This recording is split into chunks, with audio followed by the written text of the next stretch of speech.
అనగనగా రాయచోటి అనే ఊళ్ళో దానయ్య అనే ధర్మాత్ముడుండేవాడు. అతని అతి మంచితనం వల్ల అడిగిన వారందరికీ లేదనకుండా దానాలు చేసి మిగిలింది ఊళ్ళో వారికి అప్పులిస్తూ ఉన్నదంతా తగలేసి చివరికి తన ఒక్కగానొక్క కొడుకు జగదీశుణ్ణి పేదవాణ్ణి చేసి చనిపోతాడు. ఇక తండ్రి చనిపోయిన తర్వాత అప్పు తీసుకున్న వారిని జగదీష్ పాత బాకీలు తీర్చమంటే రాతకోతలు లేనందుచేత వాళ్ళెవ్వరూ ఆ బాకీలు తీర్చేవారు కాదు. చీచి, ఈ ఊళ్ళో ఎవరికీ మంచితనం అనేది లేదు. మా నాన్న దగ్గర అప్పు తీసుకున్న వాళ్ళు ఎవరూ తిరిగి చెల్లించడం లేదు. అయినా నాలాంటి దురదృష్టం ఎవరికీ రాకూడదు. ఒక పక్కన తల్లిదండ్రులు లేరు, అన్నదమ్ములు లేరు, ఇంకా అనుభవించడానికి ఆస్తి లేదు. ఇక ఇలాంటి వాళ్లతో ఈ ఊళ్ళో నేను జీవించలేను అని తనలో తాను అనుకుని అక్కడ్నుండి ఆ రోజు పగలు బయలుదేరి అడవిదారుల వెంట నడిచి ఇక మర్నాడు సూర్యోదయం సమయానికి ఆ అడవిలో ఒక నదీ తీరాన ఉన్న ఒక అందమైన మహల్ దగ్గరకు చేరుకుంటాడు. ఏంటి విచిత్రం, ఇంత అందమైన భవనం ఈ అడవిలో ఉందా? అసలు ఈ భవనం బయటే ఇంత అందంగా ఉంది అంటే లోపల ఇంకెంత బావుంటుందో అని ఆ భవనం వైపుకు సాగుతాడు. ఇంతలో ఆ భవనం నుంచి ఒక వ్యక్తి ఆయాసపడుతూ జగదీష్ దగ్గరికి పరిగెత్తుకుంటూ వస్తాడు. జగదీష్ ఆ మనిషిని ఆపి, ఎందుకలా భయపడి పారిపోతున్నావు?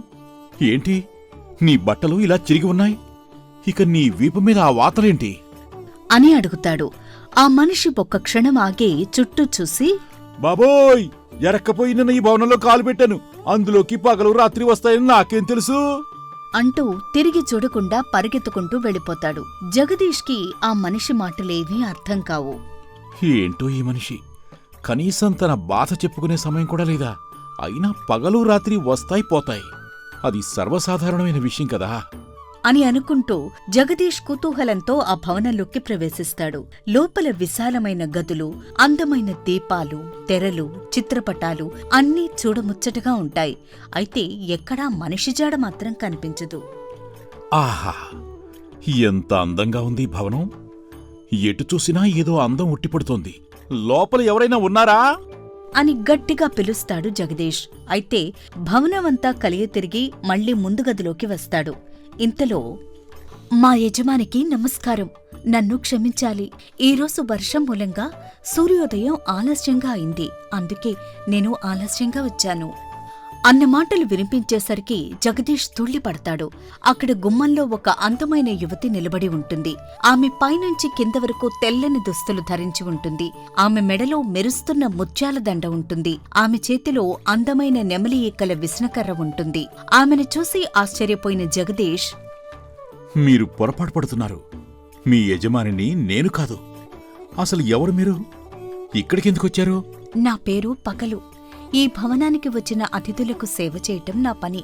ప్రస్తుతానికి మీరే నా అతిథి, మీరే నా యజమాని అంటూ ఆమె నడుం బిగించి పనిలోకి దిగుతుంది. ఆమె అన్ని గదులు శుభ్రం చేసి రకరకాల పిండి వంటలతో బ్రహ్మాండమైన విందు భోజనం సిద్ధం చేస్తుంది. జగదీష్ కళ్ళు పెద్దవి చేసుకుని ఆమె చర్యలన్నీ గమనిస్తూ ఉంటాడు. అందానికి అందం, పనికి పని. ఇలాంటి అమ్మాయి భార్యగా వస్తే ఎంత బావుంటుందో. ఈ అమ్మాయిని చేసుకునేవాడెవడో కాని చాలా అదృష్టవంతుడు అని ఆ అమ్మాయిని చూస్తూ ఉండిపోతాడు. వెంటనే ఆ అమ్మాయి, వంట సిద్ధమైంది, మీరు భోజనానికి రావచ్చు అని ఆమె జగదీష్కు భోజనం వడ్డిస్తుంది. జగదీష్ తృప్తిగా ఆ భోజనం చేసి తాంబూలం సేవిస్తూ ఉండగా ఆమె అతని వినోదం కోసం కబుర్లు చెబుతూ ఉంటుంది. ఇక ఆ ఎండవేళ జగదీష్ పట్టుపరుపు మీద పడుకుంటే నెమలి ఈకల విసనకర్రతో ఆమె అతనికి విసురుతూ కూర్చుంటుంది. అలా జగదీష్కి మెలకువ వచ్చేసరికి సాయంత్రమవుతుంది. ఆమె జగదీష్తో, ఇక సూర్యాస్తమయం కాబోతోంది, నేను వెళ్ళి మళ్ళీ రేపుదయం వస్తాను అని అంటుంది పగలు. ఆ మాట విని జగదీష్ బాధపడి, అప్పుడే వెళ్ళిపోతావా? ఎందుకు? అసలు నువ్వు వెళ్లవలసిన అవసరమేంటి? ఇక్కడే ఉండిపో, నేను నిన్ను పెళ్లి చేసుకుంటాను. అయ్యో, ఇంకేవైనా ఉందా? మీకు సేవ చేయటానికి వచ్చాను, అంతే. నా పని పూర్తయింది.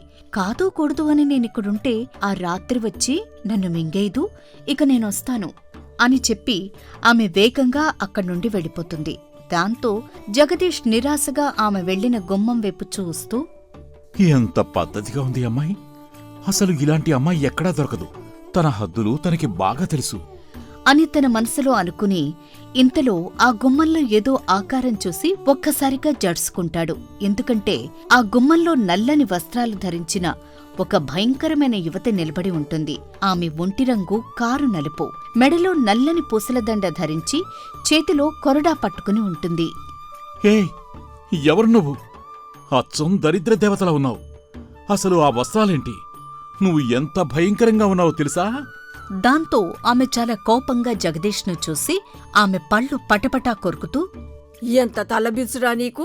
నేను రాత్రిని ఇక్కడికి వస్తే నువ్వు అక్కడే నిల్చుని నన్ను నా రంగుని అవమానిస్తావా? ముందు ఇలారా అంటూ కొరడా ఝుళిపిస్తుంది. ఆమె కళ్లల్లోనూ కంఠంలోనూ ఉన్న రౌద్రాన్ని చూసి భయపడిపోయిన జగదీష్ వేగంగా వెళ్లి ఆమె ముందు నిల్చుంటాడు. ముందు నువ్వు వెనక్కి తిరుగు అంటుంది రాత్రి. జగదీష్ తిరుగుతాడు. ఆమె కొరడాతో అతని వీపు మీద చెళ్ళుమని కొడుతుంది. జగదీష్ వీపు భగ్గున మండుతుంది. అయ్యో, అమ్మో, ఏంటి? ఎవరు నువ్వు?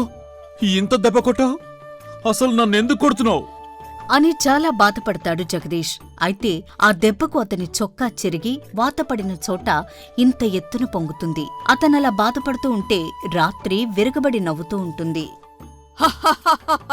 ఈ మాత్రం దానికే ఇలా గిజగిజలాడిపోతే ఎలా? తెల్లారేలోగా ఇంకా 3 కొరడా దెబ్బలు తినాలి. జాము జాముకు ఒక దెబ్బ చొప్పున ఇలా రాత్రంతా నువ్వు నా కొరడా దెబ్బలు తినాల్సిందే. ఏంటి? రాత్రంతా కొడుతూనే ఉంటావా? అసలు నేనేం తప్పు చేశాను? ఈ మాయా మహల్లో ఉండటమే నువ్వు చేసిన తప్పు. అయినా సమయం తెలుసుకోవటానికి నీ వీపు మీద వాతలే నాకు ఆధారం. మరి అసలే మతిమరుపు దాన్ని వేళ మరిచిపోయానంటే మళ్ళీ ఆ పగలు వచ్చేస్తుంది. పగలు వచ్చిందంటే ఇంకేమన్నా ఉందా? ఆ వెలుతురికి నేను కరిగిపోను. అందుకే అది వచ్చే లోపల నేను వెళ్ళిపోవాలి. ఆ పగలు నాకు ఎక్కడలేని సేవలు చేసి నన్ను సంతోషపరిచింది. కాని నువ్వేంటి ఇలా ప్రవర్తిస్తున్నావు? ఆ పగలు నీకు సుఖమైతే నేను నీకు వచ్చే కష్టం లాంటి దానిని. ఈ జీవితంలో ప్రతి మనిషికి కష్ట సుఖాలు ఎలా వస్తాయో అలాగే ఈ మాయా మహల్కు వచ్చిన ప్రతి వ్యక్తి మేము ఇచ్చే కష్ట సుఖాలను భరించాల్సిందే. ఇక నువ్వు తప్పించుకోవడం సాధ్యం కాదు అని చెప్పి ఆ రాత్రి జగదీష్ చేత ఇల్లంతా తుడిపిస్తుంది, వంట చేయిస్తుంది. అతను తనకు వెండి పళ్లెంలో వడ్డించగా ఆరగిస్తుంది. తర్వాత తాను తాంబూలం నములుతూ జగదీష్తో కబుర్లు చెప్పించుకుంటుంది. హా, సరిగ్గా తెల్లవారి 2వ జాము అవుతోంది.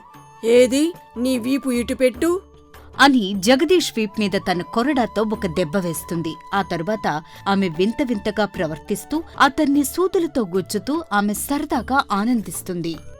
అమ్మ బాబోయ్, ఈ రాత్రి ఇంకా ఎంతసేపు ఉంటుందో ఏంటో. ఈ రాత్రి నా చావుకొచ్చినట్టుంది. ఈ ఉన్మాదాన్ని నేను తట్టుకోలేకపోతున్నాను అని బాధపడుతూ ఉంటాడు జగదీష్. ఇంతలో తెల్లవారు 3వ జాము మొదట్లో ఆమె మళ్లీ అతని వీపు మీద కొరడాతో 3వసారి చెళ్లుమనేలా గట్టిగా కొట్టి అతను విసురుతూ ఉండగా కాసేపు నిద్రపోతుంది. ఆమె నిద్ర లేచాక జగదీష్ వీప్ మీద వాతలు లెక్కపెట్టి, హా, ఇప్పటికి ఇంకా 3 జాములే గడిచాయి. పద, ఈ మహల్ మొత్తం తిరిగి వద్దాం అని చెప్పి అతన్ని నానా ఇబ్బందులు పెడుతూ ఇక తెల్లవారు 4వ జాము మొదట్లో తన కొరడాతో అతని వీపు మీద మరో దెబ్బ వేసి కొంతసేపు జగదీష్ జుట్టు పీకి బట్టలు చించి బాధలు పెట్టి సూర్యోదయం కాపుతూ ఉండగా, హా, ఇక ఈ రోజు నేను నీకు పెట్టిన కష్టాలు చాలు. మళ్ళీ సాయంత్రం ఆ పగలు వెళ్ళిపోయాక తిరిగి వస్తాను. నేను ఉండగా ఆ పగలు వచ్చిందంటే నాకే ప్రమాదం అని కంగారుగా వెళ్ళిపోతుంది. ఆమె వెళ్లిన కొద్దిసేపటికే వందనాలు చేస్తూ పగలు వస్తుంది.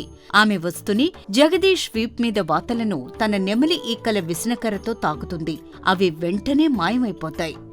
ఇక నేను వెళ్లి ఇంటి పని చూసొస్తాను, మీరు విశ్రాంతి తీసుకోండి అని చెప్పి ఆమె ఇల్లు శుభ్రం చేసి చక్కని భోజనం ఏర్పాటు చేసి ఆ రాత్రి కష్టాలకు ఆ జగదీష్ అలిసిపోయి నిద్రపోతుంటే విసురుతూ కూర్చుంటుంది. ఇక తన ఒంటిపై దెబ్బలు తగ్గిపోయినట్టు గమనించిన జగదీష్, ఓహో, ఈ విసనకర్ర ఈకల వల్ల నా దెబ్బ నయమైందా అని మనసులో అనుకుని నిద్ర నటిస్తున్న జగదీష్ నిద్రలేచి, పగలు చాలా దాహం వేస్తోంది, కొంచెం మంచినీళ్లు కావాలి అని అంటాడు.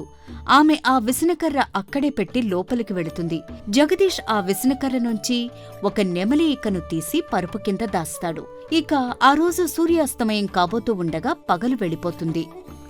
అమ్మో, ఇప్పుడు ఈ పగలు వెళ్ళింది అంటే మళ్ళీ ఆ బ్రహ్మరాక్షసి రాత్రి వస్తుందన్నమాట. ఈసారి అది పెట్టే బాధల నుండి ఎలాగైనా తప్పించుకోవాలి అని అనుకునేలోపు రాత్రి వచ్చేస్తుంది.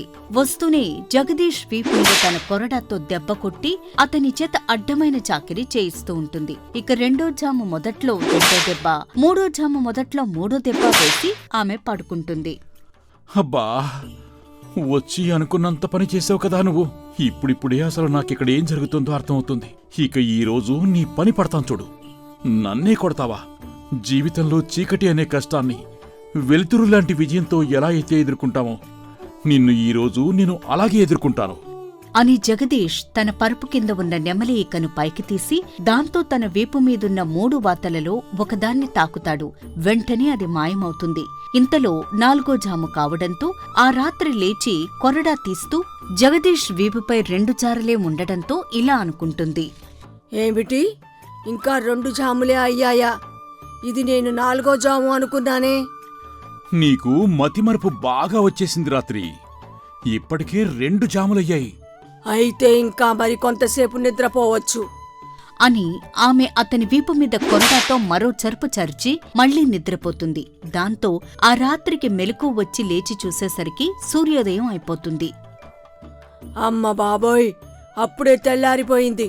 నేను ఆ 4వ జాముని ఎలా మర్చిపోయాను? నేను వెంటనే బయలుదేరి వెళ్ళాలి. ఇప్పుడు ఆ పగలు వస్తే ఇంక నా పని అయిపోయినట్టే అని కంగారుగా బయలుదేరుతుంది రాత్రి. అయితే ఇంతలో అప్పటికే పగలు లోపలికి కూడా వచ్చేస్తుంది. ఆమెను చూడగానే ఆ రాత్రి కెవ్వున అరిచి బయటకు పరుగుతీస్తుంది. కాని సూర్యకిరణాలు సోకగానే ఆ రాత్రి శరీరం మంచులా కరిగిపోతుంది. అది చూసి ఆశ్చర్యపోయిన జగదీష్ అప్పుడే అక్కడికి వచ్చిన పగలను చూసి ఇలా అంటాడు. వచ్చావా? రా రా రా, నీకోసమే ఎదురు చూస్తున్నాను. నీ దయవల్ల ఆ రాత్రి పీడ నాకు వదిలిపోయింది. ఇక నుండి నువ్వు ఎక్కడికి వెళ్ళొద్దు, నాతోనే ఉండిపో. అయ్యో, ఇది మరీ బావుంది. అసలు జీవితంలో కష్టం అనేది లేనప్పుడు సుఖం విలువ ఎలా తెలుస్తుంది? అలా ఆ రాత్రి లేకపోతే నేను మాత్రం ఇక్కడ ఉండి ఏం చెయ్యాలి? అది రోజు వస్తుందనే నేను వస్తున్నాను. మీ మనుషులున్నారే, ఎప్పుడూ కష్టాలు సుఖాలు శాశ్వతం అనుకుంటారు. కాని మా పగలు రాత్రిలా ఆ కష్టాలు సుఖాలు ఒకదాని వెనుక ఒకటి వస్తూ పోతూ ఉంటాయి గాని అవి శాశ్వతం కాదు. ఈ నిజం మీరు ఎప్పటికి తెలుసుకుంటారో ఏమిటో. ఇక నేను వస్తాను అంటూ పగలు కూడా వెళ్ళిపోతుంటే జగదీష్ ఆపి, నువ్వు నాకు చెప్పాలి అనుకుంది నాకు అర్థమైంది. కాని నాకొక సమాధానం చెప్పు.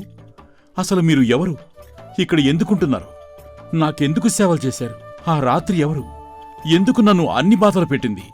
నేను ఒక గంధర్వ కన్యను.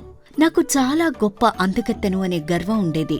ఒకసారి చెలికత్తెలతో నదీ స్నానమాడటానికి భూలోకం వచ్చాను. అప్పుడక్కడ చాలా కాలం నుండి తపస్సు చేసుకుంటున్న మునిని చూశాను. నా అహంకారంతో ఆ మునిని నేను అవమానించాను. దాంతో ఆ ముని, నన్ను అవమానించినందుకు గాను నువ్వు ఈ భూలోకంలోనే శాశ్వతంగా ఉండి నల్లటి రూపంతో రాత్రిలా బ్రతుకు. పగటిని చూస్తే నువ్వు చనిపోతావు. మునీశ్వర, నన్ను క్షమించండి. నాకు తెలియక తప్పు చేశాను. దయచేసి నాకు శాప విమోచనం చెప్పండి. సరే, అయితే ప్రతి మనిషికి పగలు రాత్రి మంచి చెడు 2 ఉంటాయి. అయితే నీ రూపానికి ప్రతిరూపంగా పగలు ఉంటుంది. పగటి పూట నువ్వు అపురూప సౌందర్యవతిగా ఉంటావు. పగలు ఆ మహల్లో సేవ చెయ్యి. ఇక నీ 2వ రూపం రాత్రి చీకటిలో ఉంటుంది. వచ్చిన వాళ్లకు శిక్ష వేస్తుంది. అలాగే పగటిపూట రాత్రిని కలిసినా రాత్రిపూట పగలును కలిసినా తప్పు చేసిన వాళ్లు బూడిదగా మారతారు. మిగిలిన వారు మాత్రమే స్వర్గానికి వెళతారు. ఆ మహల్కి వచ్చిన ఒక యువకుడి వల్ల నీకు శాప విమోచనం కలుగుతుంది అని చెప్పారు ఆ మునీశ్వరులు. దాని ఫలితమే ఈ పగలు రాత్రి. ఈరోజు నా రాత్రి రూపం నీ వల్ల ఈ భవనాన్ని వదిలి వెళ్లలేదు. దాంతో మా రూపాలు రెండు ఒకరికొకరు ఎదురే నా రాత్రి రూపం అంతరించి నాకు శాప విమోచనమయ్యింది. ఇక నీ దగ్గర ఉన్న ఆ నెమలి ఇక సర్వరోగాలను నయం చేస్తుంది. ఈ మహల్ని నా గుర్తుగా నీకు బహుమతిగా ఇస్తున్నాను. ఈ మహల్లో ఉన్నంతవరకు నీకు ఏ విషయంలోనూ లోటుండదు. ఇక నేను వస్తాను అని జగదీష్ దగ్గర సెలవు తీసుకుని స్వర్గానికి వెళ్ళిపోతుంది ఆ గంధర్వకన్య. ఇక తన వద్ద ఉన్న నెమలీకతో అనేక రోగాలకు గాయాలకు చికిత్స చేస్తూ జగదీష్ తనకు నచ్చిన పిల్లను పెళ్లాడి ఆ మహల్లోనే ఉండిపోతాడు. అలా అతని తండ్రి దానయ్య చేసిన దానఫలం జగదీష్ పాలిట ఇంతకాలానికి పుణ్యఫలంగా మారి అతని కష్టాలను తీరుస్తుంది. ఈ కథ కనుక మీకు నచ్చినట్లయితే లైక్ చేయండి, షేర్ చేయండి. మరిన్ని కొత్త కథల కోసం సూపర్ స్టోరీస్ తెలుగు ఛానల్ని సబ్స్క్రైబ్ చేయండి.